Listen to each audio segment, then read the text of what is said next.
ಸಾಕು ಸಾಕು ಸಾಕು ಬಿಡಿ. ವೆರಿ ಗುಡ್ ವೆರಿ ಗುಡ್, ಚೆನ್ನಾಗಿ ಮಾಡೋದು ಸರ್. ಗುರುಮೂರ್ತಿ ನಮ್ಮ ಅಸಿಸ್ಟೆಂಟು, ಇವರು ಫೈಟರ್ಸ್ ಕೃಷ್ಣ, ಇವರು ಬಳ್ಳಾರಿ ರಮೇಶ್ ಅಂತ, ಪ್ರಭಾಕರ್ ಸರ್, ಎಲ್ಲ ನಮ್ಮ ಸಾಹಸ ಕಲಾವಿದರು. ಸಾಹಸ ಕಲಾವಿದನಿಗೆ ಇರಬೇಕಾದ ಗುಣ ಅಂದರೆ ಮೊದಲು ಸಾಹಸ ನಿರ್ದೇಶಕ ಏನು ಹೇಳ್ತಾನೆ ಅಂತ ತಿಳ್ಕೊಂಡು ಅವರ ಶಾರ್ಟ್ಗೆ ತಕ್ಕಾಗೆ ಅವರು ಕೆಲಸ ಮಾಡೋದು ಸರ್. ನಾವೇನು ಹೇಳ್ತೀವೋ ಅದನ್ನ ಕ್ಯಾಚ್ ಮಾಡ್ಕೊಂಡು ಮಾಡಬೇಕು, ಅದೊಂದು. ಆಮೇಲೆ ನಾವು ನಮ್ಮ ಮೆಚ್ಚಿನ ಚಿತ್ರ ಅಂದರೆ ಲಾಕಪ್ ಡೆತ್.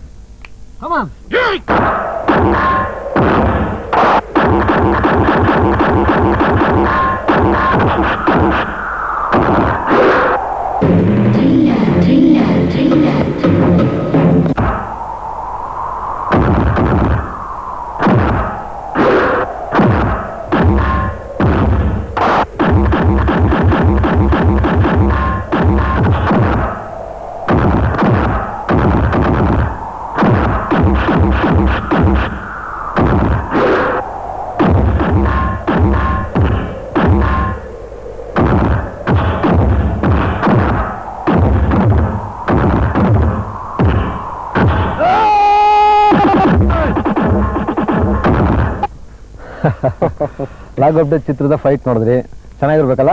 ಬಹಳ ಚೆನ್ನಾಗಿತ್ತು, ಫ್ಯಾಂಟಾಸ್ಟಿಕ್. ಈಗ ಕರ್ನಾಟಕದ ಜನ ಮೆಚ್ಚಿಕೊಂಡಿರುವಂತಹ ಉಷ್ ಚಿತ್ರದ ಒಂದು ಸಾದೃಶ್ಯ ನೋಡೋಣವಾ? ಖಂಡಿತ. Okay okay.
ಈ ಎಲ್ಲಾ ಫೈಟ್ಗಳು ಇಷ್ಟೊಂದು ರೋಮಾಂಚಕರವಾದ್ದು, ಆದ್ರೆ ಆಕಸ್ಮಿಕವಾಗಿ ನಿಮ್ಗೆ ಯಾರು ನಿಮ್ಮನ್ನೇ ನೋಡ್ಕೊಂಡು ಇದು ಹೊಡಿಬೇಕಾಗಿರೋದು ವಧೆ ಸರ್. ಅಬ್ಬಾ, ಬಟ್ ನಿಮ್ದು ಅದೇನು ಸ್ವಲ್ಪ ರಭಸವಾಗಿತ್ತು, ನಮ್ದು ಹೇಗಿದೆ?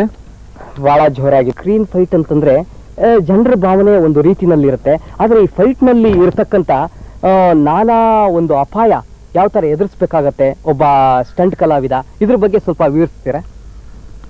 ನಿಜ ಹೇಳ್ಬೇಕಾದ್ರೆ ಕೆಲವು ಸಮಯದಲ್ಲಿ ಸಾಹಸ ಕಲಾವಿದನು ನಿಜವಾಗ್ಲೂ ಬೀಳ್ಬೇಕಾಗತ್ತೆ, ಕೆಲವು ಸಮಯದಲ್ಲಿ ಬಹಳ ಎತ್ತರದಿಂದ ಬೀಳ್ಬೇಕಾದಾಗ ನಾವು ಕೆಲವು ಸೇಫ್ಟಿ ಎಕ್ವಿಪ್ಮೆಂಟ್ಸ್ ಅಂತ ಕೊಡ್ತೀವಿ.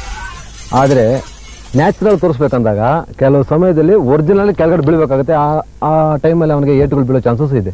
ಓಹೋ, ಡೆಫಿನೆಟ್ಲಿ. ಆ ಥರದೊಂದು ಶಾರ್ಟ್ ತೋರಿಸ್ಲಾ? ಹೌದು. ಓಹ್, ಅಲ್ಲಿ ಯಾರೋ ಬರ್ತಾ ಇದ್ದಾರಲ್ಲ.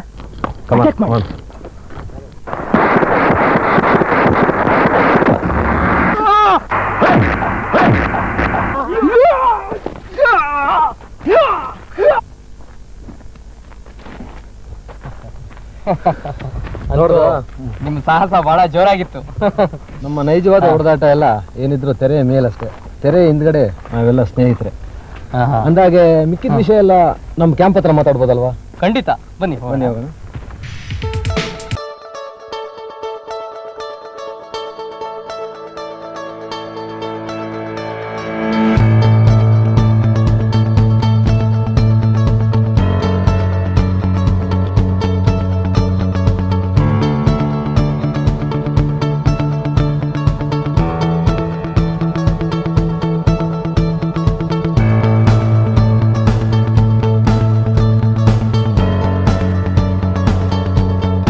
ಸಿನಿಮಾಗಳಲ್ಲಿ ಈ ಚೇಸಿಂಗ್ ಅನ್ನೋದು ಬಹಳ ಮಹತ್ವವಾದ ಪಾತ್ರನ ವಹಿಸಿದೆ. ಈ ಚೇಸಿಂಗ್ ನ ಮಾಡ್ಬೇಕಾದ್ರೆ ನೀವು ಯಾವ ರೀತಿಯ ತಾಂತ್ರಿಕತೆಯನ್ನು ಉಪಯೋಗಿಸ್ತೀರಿ? ರಾಸ ದೃಶ್ಯಗಳು ಮಾಡ್ಬೇಕಾದ್ರೆ ನಾವು ಬಹಳ ರಿಸ್ಕ್ ತಗೊಂಡೇ ಮಾಡ್ತೀವಲ್ಲ, ಅದೇ ರೀತಿ ಚೇಸಿಂಗಲ್ಲೂ ವೈವಿಧ್ಯಮಯ ತಾಂತ್ರಿಕತೆ ಇದೆ ಸರ್. ಕೆಲವು ಸಮಯದಲ್ಲಿ ಹೀರೋನ ವಿಲನ್ ಸ್ಟೇಜ್ ಮಾಡ್ಬೇಕಾದ ಸಮಯದಲ್ಲಿ ಹೀರೋ ಕಾರಲ್ಲಿ ಹೋಗ್ತಾ ಇರ್ತಾನೆ, ವಿಲನ್ಸ್ ಬೈಕಲ್ಲೋ ಅಥವಾ ಕಾರ್ಸ್ ಎಲ್ಲ ಚೇಂಜ್ ಮಾಡ್ತಾ ಇರ್ತಾರಲ್ಲ, ಅವಾಗ ಫ್ಲೈಯಿಂಗ್ ಆಗ್ಬೇಕು, ಮಿಸ್ ಆಗಿ ರೊಟೇಷನ್ ಆಗುತ್ತೆ, ಗಾಡಿಗಳು ಬೀಳುತ್ತೆ, ಬ್ಲಾಸ್ಟ್ ಆಗುತ್ತೆ, ಈ ತರ ರಿಸ್ಕ್ ಫಾಲೋ ಮಾಡ್ಬೇಕಲ್ವಾ. ಆ ಸಮಯದಲ್ಲಿ ಪ್ರಾಣನ ಒತ್ತೆ ಇಟ್ಟು ಮಾಡೋಂಥ ಸಾಹಸ ಕಲಾವಿದರಿದ್ದಾರೆ ಡೆಫಿನೆಟ್ಲಿ. ಯಾಕಂದ್ರೆ ಚೇಸಿಂಗು ಫೈಟ್ಗಿನ ರಿಸ್ಕ್ ಜಾಸ್ತಿ.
ಒಂದು ಜಂಪ್ಗಳಾಗ್ಲಿ ಈ ತರ ಸಾಹಸ ಮಾಡ್ಬೇಕಾದ್ರೆ ಸಾಹಸ ಕಲಾವಿದರಿಗೆ ಪೆಟ್ಟಾಗೋ ಚಾನ್ಸಸ್ ಇರಲ್ವಾ?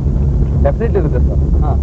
ಈಗ ಸಾಹಸ ಕಲಾವಿದರು ಫೈಟ್ ಮಾಡೋವಾಗಲೂ ಪೆಟ್ಟು ಹಾಗೆ ಆಗ್ತದೆ, ಜಂಪಿಂಗ್ ಮಾಡ್ಬೇಕಂದ್ರೆ ಕೆಲವು ಟೈಮ್ ಪೆಟ್ಟಾಗೆ ಆಗ್ತದೆ. ಯಾಕಂದ್ರೆ ಏನಾಗುತ್ತೆ ಅಂತ ಹೇಳಕ್ಕಾಗಲ್ವಲ್ಲ.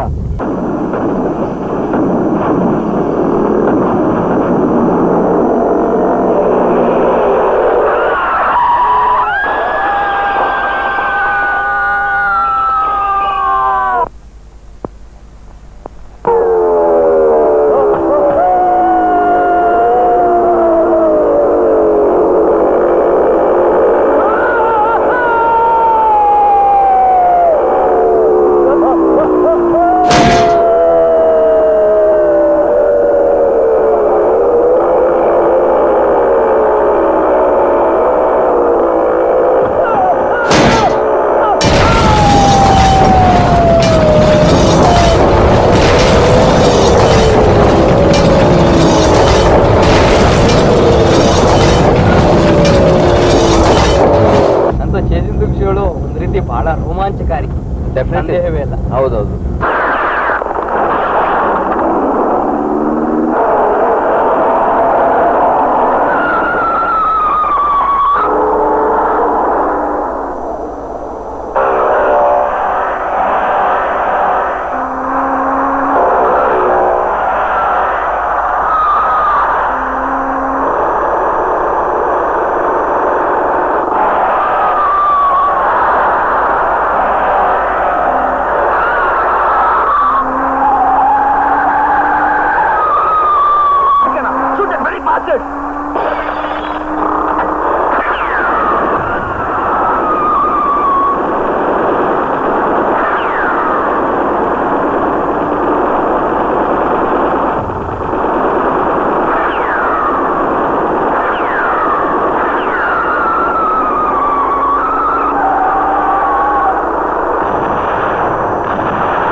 ಸ್ಟಂಟ್ ಕಲಾವಿದ ಯಾವ ರೀತಿಯ ಸಮಸ್ಯೆಗಳನ್ನ ಎದುರಿಸ್ತಾನೆ, ಮತ್ತೆ ಆ ಮನುಷ್ಯ ಈ ಒಂದು ಸ್ಟಂಟ್ ಅಸೋಸಿಯೇಷನ್ ಅಂತ ಏನಾದ್ರು ಇದೆಯಾ, ಅದರ ಕಾರ್ಯ ಚಟುವಟಿಕೆಗಳೇನು?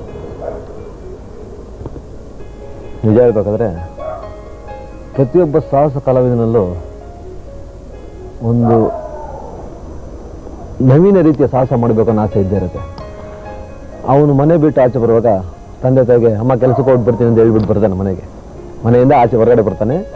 ಶೂಟಿಂಗ್ ಹತ್ರ ಬಂದಮೇಲೆ ಅವನ ಮನೆ ಮಠ ಎಲ್ಲ ಮರೆತು ಕೆಲಸದಲ್ಲಿ ಭಾಗವಹಿಸ್ತಾನೆ. ಆ ಕೆಲಸ ಎಂಥದ್ದು, ಭಾಳ ರಿಸ್ಕ್ ಜಾಬ್, ಅದು ಭಾಳ ಕಷ್ಟಕರವಾದ ಕೆಲಸ. ಸ್ಕ್ರೀನ್ ಮೇಲೆ ನೋಡೋಕ್ಕೆ ಜನ ಚಪ್ಪಳೆ ತರ್ತಾರೆ, ಒಳ್ಳೊಳ್ಳೆ ಶಾಟ್ ಬಂದಾಗ ಎಂಜಾಯ್ ಮಾಡ್ತಾರೆ ಜನ. ಬಟ್ ಅವನು ರಿಸ್ಕಲ್ಲಿ ಮಾಡ್ತಾನೆ ಆ ಕೆಲಸನ. ರಿಸ್ಕಲ್ಲಿ ಮಾಡಬೇಕಾದ್ರೆ ಸಣ್ಣ ಪುಟ್ಟ ಏಟು ಬೀಳುತ್ತೆ. ಬಟ್ ಅದು ಅವ್ರ ಮನೆಯ ತಂದೆ ತಾಯಿಯವ್ರಿಗೆ ಮನೆಗೆ ಹೋದ್ಮೇಲೆ ಗೊತ್ತಾಗುತ್ತೆ. ಬಟ್ ಇಲ್ಲಿ ಏನು ಕಷ್ಟ ಬೀಳ್ತಾನೆ ನನ್ನ ಮಗ ಅನ್ನೋದು ಅವರು ತಂದೆ ತಾಯಿಗಳಿಗೆ ಅವನು ಹೊರಗಡೆ ಬಂದಾಗ ಗೊತ್ತಾಗಲ್ಲ. ಈ ರೀತಿ ಸಾಹಸ ಕಲಾವಿದರು ಶೂಟಿಂಗ್ ಟೈಮಲ್ಲಿ ಭಾಳ ಕಷ್ಟ ಬಿದ್ದು ಕೆಲಸ ಮಾಡಿ ಜನಗಳನ್ನ ಮೆಚ್ಚುತ್ತಾರೆ. ಜನ ಅದನ್ನು ನೋಡಿ ಸ್ಕ್ರೀನ್ ಮೇಲೆ ಎಂಜಾಯ್ ಮಾಡ್ತಾರೆ. ತೆರೆಯ ಮೇಲೆ ಅವರು ಕಷ್ಟ ಬೀಳ್ತಾರೆ. ಬಟ್ ಅದೇ ರೀತಿಯ ತೆರೆ ಹಿಂದೆನೂ ಕೆಲವು ಸಮಯದಲ್ಲಿ ಕಷ್ಟ ಬೀಳಬೇಕಾಗತ್ತೆ. ಉದಾಹರಣೆಗೆ ಈಗ ಯಾವುದಾದ್ರೂ ಒಂದು ಚಿತ್ರೀಕರಣದಲ್ಲಿ ಯಾರಿಗಾದ್ರೂ ಒಬ್ರಿಗೆ ಏಟು ಬೀಳುತ್ತೆ ಅಂತ ಇಟ್ಕೊಳ್ಳಿ. ಆಗ ಅವ್ರಿಗೆ ನಮ್ಮ ಪ್ರೊಡ್ಯೂಸರ್ ಸೈಡಿಂದ ಅಥವಾ ಡೈರೆಕ್ಟರ್ ಸೈಡಿಂದ ಅಥವಾ ಫೈಟ್ ಮಾಸ್ಟರ್ ಸೈಡಿಂದ ಅಲ್ಪ ಸ್ವಲ್ಪ ಸಹಾಯ ಆಗುತ್ತೆ. ಬಟ್ ಅಂಥ ಸಾಹಸ ಕಲಾವಿದರಿಗೆ ತೀರಾ ಅವನು ಇನ್ನು ಮುಂದೆ ಕೆಲಸ ಮಾಡೋಕ್ಕಾಗಲ್ಲ ಅನ್ನೋ ಪರಿಸ್ಥಿತಿ ಬಂದಾಗ ಮನಸ್ಸಿಟ್ಟರೆ ಬೇಕಾದ್ರೆ ನಮ್ಮ ಚಿತ್ರರಂಗದಲ್ಲಿರೋ ಜನ ಎಲ್ಲ ಅವನ ಲೈಫಲ್ಲಿ ಅವನ ಫ್ಯಾಮಿಲಿ ಎಲ್ಲ ಕೂತ್ಕೊಂಡು ತಿನ್ನೋ ಹಂಗೆ ಸಹಾಯ ಮಾಡ್ಬೋದು. ಆ ರೀತಿ ಒಗ್ಗಟ್ಟಿಂದ ಮನಸ್ಸಿಟ್ಟು ಸಹಾಯ ಮಾಡಿದ್ರೆ. ಇಷ್ಟೊತ್ತು ನಾನು ನಿಮಗೆ ಸಾಹಸ ಕಲಾವಿದರು ಯಾವ ರೀತಿ ಕಷ್ಟ ಬೀಳ್ತಾರೆ ಅಂತ ಹೇಳಿದ್ದೆ. ಈಗ ಕಲಾವಿದರು ಕಷ್ಟ ಬೀಳ್ತಾರೆ ಅನ್ನೋದನ್ನ ನಾನು ನಿಮ್ಗೆ ಹೇಳಬೇಕು ಅಂತ ಇಷ್ಟ ಆಗುತ್ತೆ. ಉದಾಹರಣೆಗೆ ಓಂ ಚಿತ್ರದಲ್ಲಿ ನಾಯಕ ಶಿವರಾಜ್ ಕುಮಾರ್ ಅವರು ನಾನು ಯಾವ ರೀತಿ ಸಾಹಸ ದೃಶ್ಯ ಸಂಯೋಜನೆ ಮಾಡಿದ್ನೋ ಅದಕ್ಕೆ ಅನುಗುಣವಾಗಿ ಅವರು ಭಾಳ ರಿಸ್ಕ್ ತಗೊಂಡು ಮಾಡಿದ್ರು. ಒಂದು ರೆಸ್ಟೋರೆಂಟಲ್ಲಿ ಹೀರೋ ಗ್ಯಾಂಗ್ ವಿಲನ್ ಗ್ಯಾಂಗ್ನ ಅಟ್ಯಾಕ್ ಮಾಡೋಕ್ಕೆ ಅಂತ ಬರುತ್ತೆ. ಆ ಟೈಮಲ್ಲಿ ವಿಲನ್ ಗ್ಯಾಂಗು ಹೀರೋ ಗ್ಯಾಂಗ್ ಎಲ್ಲರಿಗೂ ಕ್ಲಾಶ್ ಆಗುತ್ತೆ. ಆವಾಗ ವಿಲನ್ ಗ್ಯಾಂಗ್ನವರು ಹೀರೋಗೆ ಈ ಸೋಡಾ ಬಾಟಲ್ಸ್ನ ಥ್ರೋ ಮಾಡಿ ಹೊಡೆಯೋಕ್ಕೆ ಸ್ಟಾರ್ಟ್ ಮಾಡ್ತಾರೆ. ನಾನು ಮನಸ್ಸಲ್ಲಿ ಏನಿದೆಯೋ ಆ ಅಭಿನಯ ಅದ್ರಲ್ಲಿ ತೋರಿಸಿದ್ರು ಅವರು. ನನಗೆ ಭಾಳ ಹ್ಯಾಪಿ ಆಯಿತು. ಇನ್ನೊಂದು ಉದಾಹರಣೆ ಹೇಳ್ಬೇಕಾದ್ರೆ ಸಾಮ್ರಾಟ್ ಚಿತ್ರದಲ್ಲಿ ಸಾಹಸ ಸಿಂಹ ವಿಷ್ಣುವರ್ಧನ್ ಅವರು ಆ ಚಿತ್ರದಲ್ಲಿ ಒಂದು ಫೈಟ್ನಲ್ಲಿ ಸಾಹಸ ಸಿಂಹ ವಿಷ್ಣುವರ್ಧನ್ ಅವರು ನಾನು ಒಂದು ಶಾರ್ಟ್ ಕಂಪೋಸ್ ಮಾಡ್ತಾ ಇದ್ದೆ. ಅದು ಒರಿಜಿನಲ್ ಡೈವ್ ಮಾಡಬೇಕು, ಯಾರೋ ಹೀರೋ ಒರಿಜಿನಲ್ ಡೈವ್ ಮಾಡಬೇಕು, ಅದನ್ನು ಗಮನಿಸ್ತಾ ಇದ್ರು. ನಾನೇನು ಮಾಡಿದೆ, ಇದು ಭಾಳ ರಿಸ್ಕ್ ಸರ್, ಕೆಲಸ ಮಾಡೋಣ, ಡೂಪ್ ಹಾಕ್ಬೇಡ ಅಂದ್ಕೊಂಡು ನಾನು ನಮ್ಮ ಅಸಿಸ್ಟೆಂಟ್ ಅವ್ರಿಗೆ ಹೇಳ್ತಾ ಇರಬೇಕಾದ್ರೆ ಹತ್ರ ಬಂದವರು ಮಂಜು ಅವರೇ ಈ ಶಾಟ್ ನಾನೇ ಮಾಡ್ತೀನಿ ಅಂತ ಹೇಳಿದ್ರು. ನನಗೆ ಭಾಳ ಸಂತೋಷ ಆಯಿತು.